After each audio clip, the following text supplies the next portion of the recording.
चलो, चैप्टर का नाम है molecular basis of inheritance.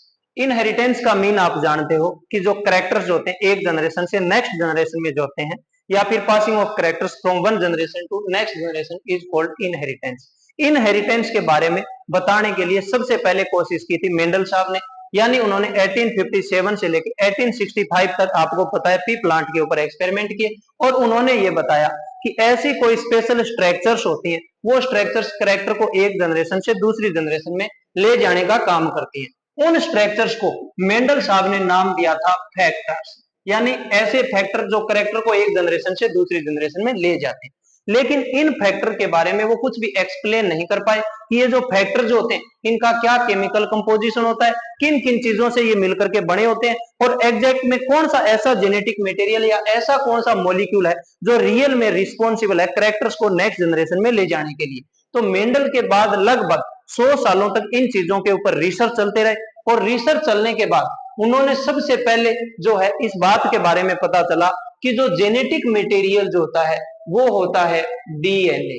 Genetic material most of the organism जो होते हैं उनमें जेनेटिक मटेरियल होता है डीएनए, लेकिन कुछ वायरसेस वगैरह जो होते हैं उनके अंदर ये जो जेनेटिक मटेरियल होता है वो होता है आरएनए। यानी आरएनए जिन ऑर्गेनिजम्स के अंदर या जिन वायरसेस के अंदर जेनेटिक मटेरियल होता है उन वायरसेस को हम बोलते हैं रेट्रोवायरसेस, उनको बोलते हैं रेट्रोवायरसेस।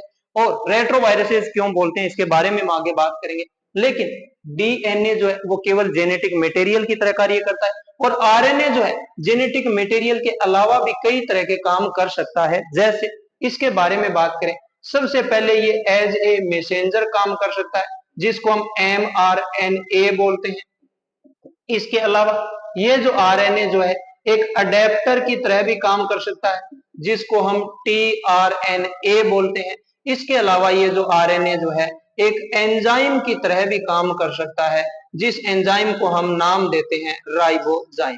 इसका मीन डीएनए केवल जेनेटिक मटेरियल की तरह काम करता है, आरएनए जो है वो मैसेंजर की तरह भी काम करता है, अडेप्टर की तरह काम करता है, एंजाइम की तरह भी काम करता है। और इसके अलावा कुछ वायरसेस ऐसे होते हैं जिनके अंदर RNA as a genetic material काम करता है, उन वायरसेस को हम बोलते हैं रेट्रोवायरसेस, जिसका एग्जाम्पल अभी आपने पिछले चैप्टर में पढ़ा होगा HIV virus health and disease वाले चैप्टर में। और उसके अलावा TMV वायरस भी होता है, टोबैको मोजेक वायरस है, जिनके अंदर आरएनए जो है एज ए जेनेटिक मटेरियल काम करता है। अब इस चैप्टर के अंदर हमें किन किन की बातें करनी है, अगर वो थोड़े से आपको टॉपिक्स के बारे में बताएं तो हम क्या कर सकते हैं कि इस चैप्टर के अंदर कौन कौन से टॉपिक्स पढ़ेंगे। सबसे पहले देखो टॉपिक्स की अगर बात करें, टॉपिक्स की अगर बात करें तो उसके अंदर हम लिख सकते हैं, सबसे पहले इस चैप्टर के अंदर हम बात करेंगे न्यूक्लिक एसिड के बारे में। न्यूक्लिक एसिड आप जानते हो दो तरह के होते हैं, एक डीएनए होता है और दूसरा आरएनए होता है। दूसरी हम बात करेंगे पैकेजिंग ऑफ जेनेटिक मटेरियल की, या पैकेजिंग ऑफ मेनली डीएनए की बात करेंगे कि डीएनए पैक कैसे होता है। तीसरी बात हम करेंगे कि ये जो डीएनए है उसको हम जेनेटिक मटेरियल बोलते हैं, इस जेनेटिक मटेरियल की सर्चिंग कैसे हुई, किसने सर्च किया कि डीएनए ही जेनेटिक मटेरियल है। उसके बाद हम बात करेंगे डीएनए रेप्लिकेशन की बात करेंगे। उसके बाद हम देखेंगे ट्रांसक्रिप्शन के बारे में बात करेंगे। उसके बाद ट्रांसलेशन की बात करेंगे, और उसके बाद हम बात करेंगे ह्यूमन जीनोम प्रोजेक्ट के बारे में, ह्यूमन जीनोम प्रोजेक्ट। इसके बाद हम बात कर सकते हैं जीन एक्सप्रेशन की, कि हमारी बॉडी के अंदर कैसे जीन अपने आप को एक्सप्रेस करके हमारे फिनोटाइप चेंज करता है। और लास्ट में हम बात करेंगे डीएनए फिंगर प्रिंटिंग के बारे में बात करेंगे। तो ये चैप्टर, इस चैप्टर के अंदर हमें इन टॉपिक्स के बारे में बात करनी है। हम अपनी बात स्टार्ट करते हैं न्यूक्लिक एसिड से। देखो न्यूक्लिक एसिड, सबसे पहले देखो अगर थोड़ी सी हम हिस्ट्री की बात करें तो ये जो न्यूक्लिक एसिड है इसके बारे में सबसे पहले 1869 के अंदर एक साइंटिस्ट थे जिनका नाम था फ्रेडरिक मिशर। ये जो फ्रेडरिक जो मिसर है, इन्होंने एक सेल ली, पस सेल, और उस पस सेल में से इन्होंने आइसोलेट की WBC, और उस WBC के न्यूक्लियस के अंदर जितना भी मटेरियल था, उस मटेरियल को उन्होंने नाम दे दिया न्यूक्लिन। सबसे पहले जेनेटिक मटेरियल के रूप में, या इस न्यूक्लियस के अंदर जितना भी जेनेटिक मटेरियल था, उसको न्यूक्लिन नाम दिया था 1869 के अंदर फ्रेडरिक मिसर। उसके बाद अगर हम अगले साइंटिस्ट की बात करें, 1889 के अंदर एक सेकंड साइंटिस्ट जिनका नाम है अल्टमैन, और ये जो अल्टमैन जो है, इन्होंने नाम दिया न्यूक्लिक एसिड। न्यूक्लिक एसिड यानी अल्टमैन जो है, उन्होंने 1889 के अंदर न्यूक्लिक एसिड नाम दिया था, और 1869 के अंदर फ्रेडरिक मिसर जो है, उन्होंने WBC की सेल में से जो जेनेटिक मटेरियल के अंदर DNA जो है, उसको एज ए एसिडिक सब्सटेंस जो है, उसको आइडेंटिफाई किया और नाम दिया न्यूक्लिन। अब अगर हम बात करें न्यूक्लिक एसिड की, न्यूक्लिक एसिड का मीन जो भी न्यूक्लियस के अंदर जो एसिडिक मटेरियल प्रेजेंट होता है, उसको न्यूक्लिक एसिड बोलते हैं। और ये जो न्यूक्लिक एसिड जो होते हैं, सभी लिविंग ऑर्गेनिज्म के अंदर न्यूक्लिक एसिड दो टाइप के होते हैं। एक को बोलते हैं हम DNA, और दूसरे को बोलते हैं RNA। और ये जो न्यूक्लिक एसिड जो होते हैं, ये होते हैं पॉलीन्यूक्लियोटाइड्स, इन्हीं को हम बोलते हैं पॉलीन्यूक्लियोटाइड्स। क्यों? क्योंकि ये न्यूक्लियोटाइड्स के पॉलीमर होते हैं, न्यूक्लियोटाइड्स के पॉलीमर होते हैं, इसीलिए इनको पॉलीन्यूक्लियोटाइड बोलते हैं। न्यूक्लियस के अंदर प्रेजेंट होते हैं, इसीलिए इनको न्यूक्लिक एसिड बोलते हैं। और फॉस्फोरिक एसिड की वजह से इनकी नेचर एसिडिक होती है, इसीलिए इनके नाम के आगे हम एसिड लगाते हैं, या एसिड बोलते हैं, या एसिडिक इनकी नेचर होती है। अब हमें डिटेल में बात करनी है कि पॉलीन्यूक्लियोटाइड जो है, ये क्या होते हैं, या पॉलीन्यूक्लियोटाइड जो है, वो किन किन से मिलकर के बनती है। देखो, हम बात करते हैं सबसे पहले अपनी स्टार्ट पॉलीन्यूक्लियोटाइड्स। देखो, पॉलीन्यूक्लियोटाइड। अब अगर ये पॉलीन्यूक्लियोटाइड है, तो इसके अंदर बहुत सारे न्यूक्लियोटाइड्स होंगे, तभी इसको पॉलीन्यूक्लियोटाइड बोला गया। अब हमें पता होना चाहिए एक न्यूक्लियोटाइड जो है, वो किन किन चीजों से मिलकर के बना होता है। सबसे पहले बात करें, एक न्यूक्लियोटाइड जो है, वो तीन चीजों से मिलकर बनता होता है। सबसे पहले उसमें होता है पेंटोज शुगर, दूसरा इसके अंदर होता है नाइट्रोजिनस बेसेज, और तीसरा जो होता है उसको हम बोलते हैं फॉस्फोरिक एसिड। फॉस्फोरिक एसिड, ये तीन चीजें मिलकर के एक बनाती है न्यूक्लियोटाइड। और वहीं पे अगर हम बात करें, पेंटोज शुगर और नाइट्रोजिनस बेसेज हैं, इन दोनों को मिला करके हम बोलते हैं न्यूक्लियोसाइड। और न्यूक्लियोसाइड के साथ जब फॉस्फोरिक एसिड मिल जाता है, तब उसको हम बोल देते हैं न्यूक्लियोटाइड। और ये जो न्यूक्लियोटाइड है, अगर दो जुड़ जाते हैं डाई न्यूक्लियोटाइड बोल देते हैं, तीन जुड़ जाए ट्राई न्यूक्लियोटाइड जोड़ देते हैं, या बहुत ज्यादा आपस में कनेक्ट हो जाते हैं, तो उसी को पॉलीन्यूक्लियोटाइड बोलते हैं, उसी को न्यूक्लिक एसिड बोलते हैं, उसी को DNA या RNA बोलते हैं। हम अपनी बात स्टार्ट करते हैं पेंटोज शुगर से। सबसे पहले देखते हैं कि पेंटोज शुगर जो है, ये क्या मामला होता है, कैसे इसकी स्ट्रक्चर होती है।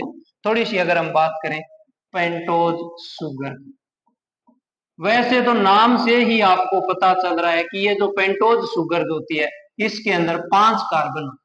और ये जो पेंटोज शुगर, अगर इसकी हम स्ट्रक्चर बनाए, अलग अलग होती है। RNA के अंदर राइबोज शुगर होती है, DNA के अंदर डीऑक्सी शुगर होती है।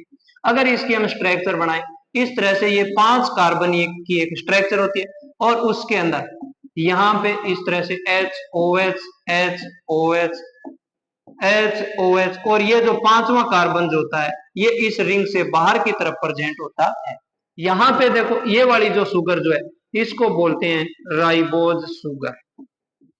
और ये जो राइबोज शुगर केवल आपको मिलेगी RNA में। अगर हमें RNA बनाना है, तो इस राइबोज शुगर का यूज करना पड़ेगा। अगर हमें DNA बनाना है, तो देखो DNA की बात करें, D का मीन होता है रिमूव होना, D का मीन होता है रिमूवल या रिमूव होना, और ऑक्सी का मीन होता है ऑक्सीजन। अगर राइबोज शुगर में से एक ऑक्सीजन का मॉलिक्यूल जो है, या एक ऑक्सीजन को रिमूव कर देते हैं, तो बचने वाली जो राइबोज शुगर होती है, उसी को डीऑक्सी राइबोज शुगर बोलते हैं।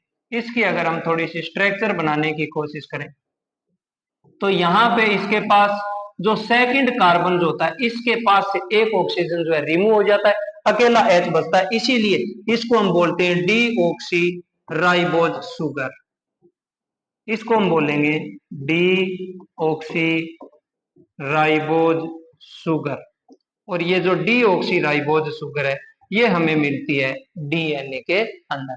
तो ये दो प्रकार की पेंटोज शुगर हो गई, आरएनए के पास राइबोज शुगर होगी, डीएनए के पास डीऑक्सी राइबोज शुगर होगी। आरएनए के पास सेकंड कार्बन पे ओएच ग्रुप होगा जो कि रिएक्टिव होता है, और डीऑक्सी राइबोज शुगर या डीएनए के अंदर डीऑक्सी राइबोज शुगर जो होती है उसमें सेकंड कार्बन पे ऑक्सीजन जो है वो अब्सेंट होता है, इसीलिए डी का मीन होता है रिमूव, ऑक्सी का मीन ऑक्सी ऑक्सीजन, यानी एक ऑक्सीजन जो है वो रिमूव हो जाती है। सेकंड हमारा जो पॉइंट है, सेकंड है हमारा नाइट्रोजनस बेस, यानी पेंटोज शुगर और उसके बाद उसके साथ जुड़ेंगे नाइट्रोजनस बेस, और नाइट्रोजनस बेस और पेंटोज शुगर दोनों जुड़ करके ही हमारे पास बनाते हैं न्यूक्लियोसाइड। अगर हम बात करें नाइट्रोजनस बेसेज, ये जो नाइट्रोजनस बेसेज होते हैं ये दो टाइप के होते हैं। पहला टाइप होता है जिसको हम बोलते हैं प्यूरिन्स, दूसरा जो टाइप होता है उसको बोलते हैं पायरिमिडिन्स। अब ये जो प्यूरिन्स जो होते हैं ये टू रिंग लाइक स्ट्रक्चर यानी दो रिंग्स से मिलकर के बनते हैं, और ये जो पायरिमिडीन जो है ये सिंगल रिंग से मिलकर के बनता है। ये जो दो रिंग जो होती है, इन दो रिंग के अंदर पहली जो रिंग होती है वो पायरिमिडीन रिंग होती है, पायरिमिडीन रिंग, और जो सेकंड रिंग जो होती है उसको बोलते हैं इमेडेजोल रिंग, इमेडेजोल रिंग। ये जो पायरिमिडीन रिंग जो होती है उसके अंदर दो नाइट्रोजन होते हैं और चार कार्बन होते हैं, इसके अंदर दो नाइट्रोजन होते हैं और तीन कार्बन होते हैं। ये दोनों की दोनों रिंग जो होती हैं आपस में अटैच होती हैं, आपस में अटैच होती हैं फोर्थ एंड फिफ्थ कार्बन से, फोर्थ एंड फिफ्थ कार्बन से आपस में अटैच होती है। और अगर इसकी बात करें एग्जाम्पल की, एग्जाम्पल में इसके अंदर आ जाएगा एडिनिन एंड गुवानिन, और इसके अंदर अगर हम बात करें नाइट्रोजन की, क्योंकि ये दो चेन से मिलकर के बन रही है तो इसमें नाइट्रोजन की जो पोजीशन होती है पहले तीसरे सातवें और नौवीं पोजीशन जो होती है उसके ऊपर नाइट्रोजन प्रेजेंट होता है। अगर हम बात करें पिरिमिडीन रिंग की तो ये सिंगल रिंग होती है, अगर सिंगल रिंग है तो उसके अंदर दो नाइट्रोजन होते हैं और चार कार्बन होते हैं।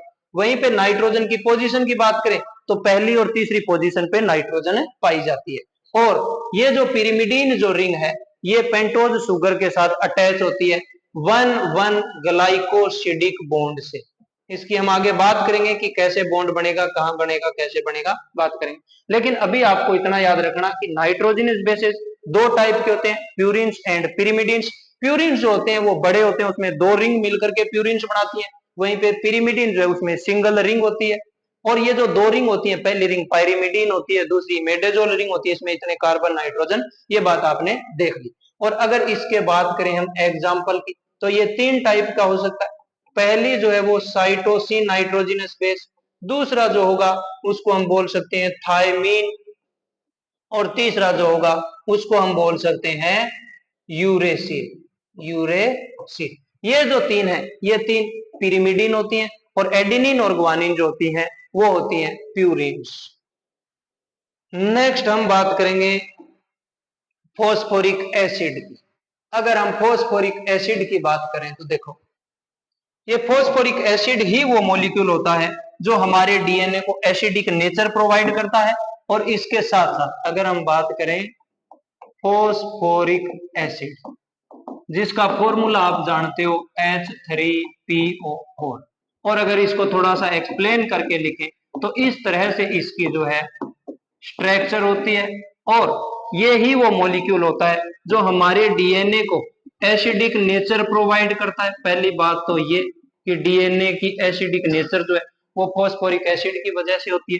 दूसरी अगर बात करें इसी की वजह से डीएनए का मॉलिक्यूल जो होता है उसके ऊपर नेगेटिव चार्ज होता है, यानी फॉस्फोरिक एसिड की वजह से डीएनए नेगेटिव हो जाता है और इसी की वजह से इसकी एसिडिक नेचर होती है। हमने इन तीनों चीजों के बारे में अलग अलग पढ़ा कि किस तरह से डीएनए जो है या फिर जो न्यूक्लिक एसिड जो होते हैं वो तीन अलग अलग चीजों से मिलकर के बनते हैं। अब हम बात करते हैं कि न्यूक्लियोसाइड कैसे बनते हैं, न्यूक्लियोटाइड कैसे बनेंगे, और फिर पॉलीन्यूक्लियोटाइड कैसे बनेंगे। सबसे पहले अगर हम बात करें न्यूक्लियोसाइड की तो ये जो न्यूक्लियोसाइड जो है अभी आपने पढ़ा कि दो चीजों से मिलके बनता है, एक तो इसके अंदर पेंटोज शुगर होती है और इसके साथ उसके अंदर होते हैं नाइट्रोजनस बेसेस होते हैं। देखो ये कैसे अटैच होते हैं। अगर हम बात करें यहाँ पे, इस तरह से ये एक पेंटोज शुगर हो गई। इस पेंटोज शुगर के पहले कार्बन के साथ अगर हम बात कर रहे हैं प्यूरिन अटैच होगा, तो ये जो प्यूरिन जो है ये हमेशा 9th नाइट्रोजन से अटैच होगा। यहाँ पे पहला, दूसरा, तीसरा, चौथा, पांचवा, छठा, सातवां, आठवां और 9वां।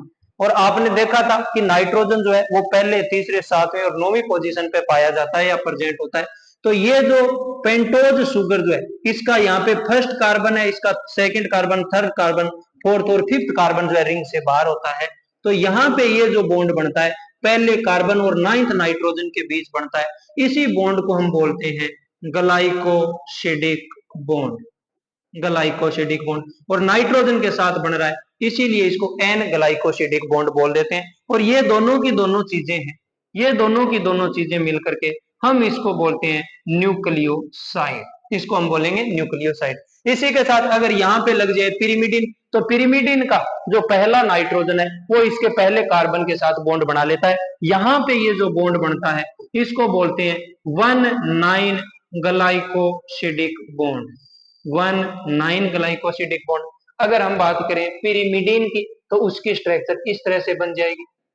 उसमें भी कोई बहुत मामला है नहीं। यहाँ पे ये जो पिरिमिडीन जो है ये इसके पहले नाइट्रोजन, अगर यहाँ पे पहला नाइट्रोजन है, दूसरा, तीसरा, चौथा, पांचवा, छठा, पहले और तीसरे पे नाइट्रोजन प्रेजेंट होते हैं, तो इस पहले वाले नाइट्रोजन के साथ यहाँ पे बॉन्ड बना लेगा। और इस तरह से ये जो बॉन्ड बनता है इसको बोलते हैं 1,1 ग्लाइकोसिडिक बॉन्ड। 1,1 glycosidic bond. और ये दोनों के दोनों होते हैं न्यूक्लियोसाइड। न्यूक्लियोसाइड। तो पहली बात, न्यूक्लियोसाइड कैसे बनते हैं? पेंटोज शुगर और नाइट्रोजनस बेस अगर अटैच होते हैं तो उसको न्यूक्लियोसाइड बोल देते हैं। पेंटोज शुगर के साथ न्यूक्लियोसाइड का जो नाइट्रोजनस बेसिस है उसका हमेशा नाइट्रोजन बॉन्ड बनाएगा। अगर प्यूरिन अटैच हो रहा है तो उसका 9th पोजीशन वाला नाइट्रोजन बॉन्ड बनाएगा। और अगर पिरिमिडिन अटैच हो रहा है तो उसका फर्स्ट पोजीशन वाला जो नाइट्रोजन है वो बॉन्ड बनाएगा। और इसीलिए इनको ये 1,1 और 1,9 ग्लाइकोसिडिक बॉन्ड बोला गया है। और इस स्ट्रक्चर को हम बोल देते हैं न्यूक्लियोसाइड। अब हमें यह भी बात याद रखनी है, इन्हीं प्यूरिन और पिरिमिडिन्स के बेसिस पे डीएनए का मॉलिक्यूल या न्यूक्लिक एसिड का मॉलिक्यूल जो होता है वो हिटेरोपोलीमर होता है। हम कई सारी आगे उसकी जो फीचर्स पढ़ेंगे कि डीएनए का मॉलिक्यूल एंटी पैरेलल होता है, कॉम्प्लीमेंट्री होता है, हिटेरोपोलीमर होता है। ये क्या फीचर होते हैं? हिटेरोपोलीमर जो बनता है वो बनता है नाइट्रोजनस बेसेज के बेसिस पे।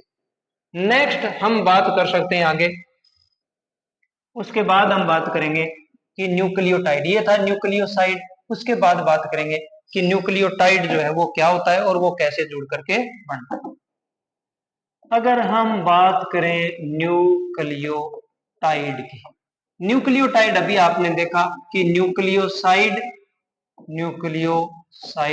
Plus phosphoric acid, plus phosphoric acid, ये दोनों मिलकर के न्यूक्लियोटाइड बनाते हैं। न्यूक्लियोसाइड की स्ट्रक्चर अभी आपने देखी, इस तरह से पेंटोज शुगर बीच में और साइड में यहाँ पे लगा रहेगा नाइट्रोजनस बेस। और अभी आपने ये भी देखा था कि इसका जो CH2OH ग्रुप जो है वो 5वें कार्बन के साथ, 5वां कार्बन रिंग से बाहर है। इसके बात करें अगर OH की, और इसके साथ हमें जोड़ना है फोस्फोरिक एसिड को। तो फोस्फोरिक एसिड को भी आपने एक्सप्लेनेशन में देखा था कि किस तरह से उसका फॉर्मूला होता है। अब ये दोनों चीजें आपस में जुड़ेंगी तो यहां से जो OH और जो H जो है, यहां से वाटर का जो मॉलिक्यूल है वो रिमूव हो जाता है, जिसकी वजह से यहाँ पे बॉन्ड बन जाता है जिसको हम बोलते हैं फोस्फोएस्टर बॉन्ड। फोस्फोएस्टर बॉन्ड का मीन क्या? सिंपल से इस तरह से यहाँ पे नाइट्रोजन बेस, यहाँ पे इसका CH2 और इसके बीच में अकेला O रह जाता है, और यहाँ पे OH और डबल बॉन्ड O। ये जो बॉन्ड बना है इसको हम बोलते हैं फोस्फोएस्टर बॉन्ड। फोस्फोएस्टर बॉन्ड। और ये जो फोस्फोएस्टर बॉन्ड और ग्लाइकोसिडिक बॉन्ड, इधर जो बॉन्ड है उसको बोल दिया ग्लाइकोसिडिक बॉन्ड। Glycosidic bond. और ये जो तीनों चीजें आपस में अटैच हो जाती हैं, इन्हीं को हम बोल देते हैं न्यूक्लियोटाइड। यानी ये वाली तीनों चीजें मिलकर के बन गई न्यूक्लियोटाइड। दो चीजें, ये वाली दोनों स्ट्रक्चर, इनको न्यूक्लियोसाइड बोल दिया, तीनों को मिलाकर के न्यूक्लियोटाइड बना दिया। अगर हम बात करें कि न्यूक्लियोटाइड या न्यूक्लियोसाइड जो है, इनको हम नाम कैसे देते हैं? क्योंकि डीएनए का जो मॉलिक्यूल होता है वो हिटेरोपॉलीमर होता है। हिटेरोपॉलीमर जो होता है वो होता है नाइट्रोजनस बेसेज के बेसिस पे। इसीलिए नाइट्रोजनस बेसेज के बेसिस पे न्यूक्लियोसाइड के भी नाम अलग अलग होंगे और न्यूक्लियोटाइड के भी नाम अलग अलग होंगे। अगर हम देखें कि हमारे पास, अगर हम पहले बात करें आरएनए की, कि आरएनए में कैसे न्यूक्लियोटाइड और न्यूक्लियोसाइड बनते हैं। एक सबसे पहले हमारे पास पेंटोज शुगर होगी, उसके साथ नाइट्रोजनस बेस जुड़ेगा और इसके जुड़ने से वो बन जाएगा न्यूक्लियोसाइड। और ये जो न्यूक्लियोसाइड जो है इसके साथ अगर जुड़ जाएगा फॉस्फोरिक एसिड तो ये बन जाएगा न्यूक्लियोटाइड। न्यूक्लियोटाइड देखो ध्यान से, अगर हम आरएनए की बात कर रहे हैं तो आपको पता ही है कि शुगर जो है वो कौन सी लेंगे, राइबोज शुगर लेंगे। राइबोज शुगर के साथ अगर नाइट्रोजनस बेसेज के रूप में हमने अगर ऐड कर दिया एडिनिन को, तो इनके मिलने से जो न्यूक्लियोसाइड बनता है उसको हम बोलते हैं एडिनोसिन। और ये जो एडिनोसिन, इसके साथ अगर फॉस्फोरिक एसिड अटैच हो जाता है यानी न्यूक्लियोटाइड बनेगा तो वो बनेगा एडिनाइलिक एसिड। एडिनाइलिक एसिड, पहली बात ही। दूसरी अगर बात करें, ये राइबोज शुगर सेम रहेगी। अगर हमने नाइट्रोजनस बेसेस है वो ले लिया ग्वानीन, तो यहाँ पे जो न्यूक्लियोसाइड बनेगा वो बन जाएगा ग्वानोसिन। और इसके साथ अगर अटैच कर दी फॉस्फोरिक एसिड तो जो न्यूक्लियोटाइड बनेगा वो बन जाएगा गुआनाइलिक एसिड। उसके बाद अगर बात करें राइबोज शुगर तो सेम रहेगी। अगर हमने ले लिया यहाँ पे साइटोसिन, साइटोसिन ले लिया तो इसकी वजह से यहाँ पे जो न्यूक्लियोसाइड बनेगा उसको हम बोल देंगे साइटिडीन। और इसके साथ फॉस्फोरिक एसिड को अटैच करने से ये बन जाएगा साइटिडाइलिक एसिड। Cytidylic acid. और इसी तरह से आरएनए के अंदर एक और राइबोज शुगर और प्लस में अगर हम ले लेते हैं यूरेसिल, क्योंकि आरएनए के अंदर जो थाइमिन की जगह यूरेसिल प्रेजेंट होता है, आप इस बात को जानते हो, तो उसको हम बोल सकते हैं यूरिडीन। और ये जो यूरिडीन जो है उसके साथ अगर जुड़ जाए फॉस्फोरिक एसिड तो उसको ही बोल देते हैं यूरिडाइलिक एसिड। इसका मीन चार टाइप के हमारे पास आरएनए में न्यूक्लियोटाइड हो गए, चार टाइप के न्यूक्लियोसाइड हो गए। और ये चारों डिफरेंट टाइप के होने की वजह से डीएनए का जो मॉलिक्यूल है होमोपोलीमर ना होकर के वो हिटेरोपोलीमर हो जाता है। अगर ये सारे के सारे नाइट्रोजनस बेस सेम होते, फॉस्फोरिक एसिड तो सेम है ही, और इधर से ये जो पेंटोज शुगर है ये भी सेम है, तो फिर डीएनए का मॉलिक्यूल होमोपोलीमर हो जाता। ये जो हिटेरोपोलीमर का जो प्रॉपर्टी प्रोवाइड करती है वो प्रोवाइड करता है हमारे नाइट्रोजनस बेसेस। और इसी तरह से हम डीएनए के अंदर भी देख सकते हैं कि किस तरह से न्यूक्लियोटाइड और न्यूक्लियोसाइड जो हैं वो बनते हैं। क्योंकि डीएनए में और आरएनए में सिर्फ जो डिफरेंस है, डिफरेंस इतना कि डीएनए के पास जो शुगर होती है, अगर हम बात करें डीएनए की, तो डीएनए में जो शुगर होती है वो होती है डीऑक्सी राइबोज शुगर। और ये जो डीऑक्सी राइबोज शुगर है इसके साथ अगर अटैच हो जाएगा एडिनिन यानी नाइट्रोजनस बेस तो ये बन जाएगा डीऑक्सी एडिनोसिन। Deoxy adenosine. और अगर इसके साथ जुड़ गया फॉस्फोरिक एसिड तो ये बन जाएगा डीऑक्सी एडिनाइलिक एसिड। इसी तरह से अगर यहाँ पे जुड़ गया ग्वानिन, क्योंकि राइबोज शुगर या डीऑक्सी राइबोज शुगर जो है वो सेम रहेगी, फॉस्फोरिक एसिड सेम रहेंगे, सिर्फ डिफरेंस आएगा ग्वानिन जुड़ जाएगा या फिर साइटोसिन जुड़ जाएगा या फिर यहाँ पे थाइमीन जुड़ जाएगा, क्योंकि डीएनए के अंदर थाइमीन होता है। इसकी वजह से डीऑक्सी एडिनोसिन बना है, वहीं पे डीऑक्सी ग्वानोसिन बन जाएगा, यानी डीऑक्सी तो सेम बात रहेगी। उसके बाद यहाँ पे डीऑक्सी साइटिडीन बन जाएगा, साइटिडीन। और यहीं पे डीऑक्सी थाइमिडीन बन जाएगा, थाइमिडीन। और इसकी वजह से जो एसिड बनेगा वो डीऑक्सी ग्वानाइलिक एसिड, ग्वानाइलिक एसिड हो जाएगा, डीऑक्सी साइटिडाइलिक एसिड हो जाएगा, और यहाँ पे डीऑक्सी थाइमिडाइलिक एसिड हो जाएगा। इस तरह से आपको पता होना चाहिए कि अगर आपसे कोई भी पूछे कि न्यूक्लियोसाइड कितने आपने पढ़े, तो आप आसानी से बता सकते हो 8 टाइप के आपने न्यूक्लियोसाइड पढ़े हैं और 8 ही टाइप के न्यूक्लियोटाइड पढ़े। और अगर पूछे कि पॉलीन्यूक्लियोटाइड कितने टाइप के आपने पढ़े, तो आप आसानी से कह सकते हो कि पॉलीन्यूक्लियोटाइड 2 टाइप के होते हैं, डीएनए और आरएनए को पॉलीन्यूक्लियोटाइड बोलते हैं। अब हमने न्यूक्लियोसाइड की स्ट्रक्चर देखी, न्यूक्लियोटाइड की स्ट्रक्चर देखी। अब हमें देखनी है पॉलीन्यूक्लियोटाइड की स्ट्रक्चर, कि ये जो न्यूक्लियोटाइड जो होते हैं ये किस तरह से आपस में जुड़ करके पॉलीन्यूक्लियोटाइड बनाते हैं। देखो हमारे पास यहाँ पे है एक पेंटोज शुगर, दूसरी एक और, क्योंकि हमें बहुत सारे लंबी चेन बनानी है तो कम से कम 3 तो पेंटोज शुगर हमें चाहिए ही चाहिए। अब देखो इसमें आप जानते हो कि यहाँ पे CH2OH वाला ग्रुप प्रेजेंट है, यहाँ पे वही HOH और इधर नाइट्रोजन, अगर हम यहाँ पे नाइट्रोजनस बेस जोड़े तो इधर नाइट्रोजनस बेस हो जाएगा, इधर नाइट्रोजनस बेस हो जाएगा, इधर नाइट्रोजनस बेस हो जाएगा। हमें यहाँ पे बॉन्ड बनाने है, ये वाली जो स्ट्रक्चर है, और इसके साथ यहाँ पे जुड़ेगा फॉस्फोरिक एसिड, फॉस्फोरिक एसिड। अब देखो यहाँ पे OH, यहाँ पे OH और यहाँ पे OH। अगर इस स्ट्रक्चर को हम देखें, यहाँ पे जो फॉस्फो, ये जो बॉन्ड है इनके बीच में ये जो बॉन्ड बनता है उसको हमने बोला फॉस्फो एस्टर बॉन्ड, क्योंकि यहाँ पे सिंगल बॉन्ड बन रहा है।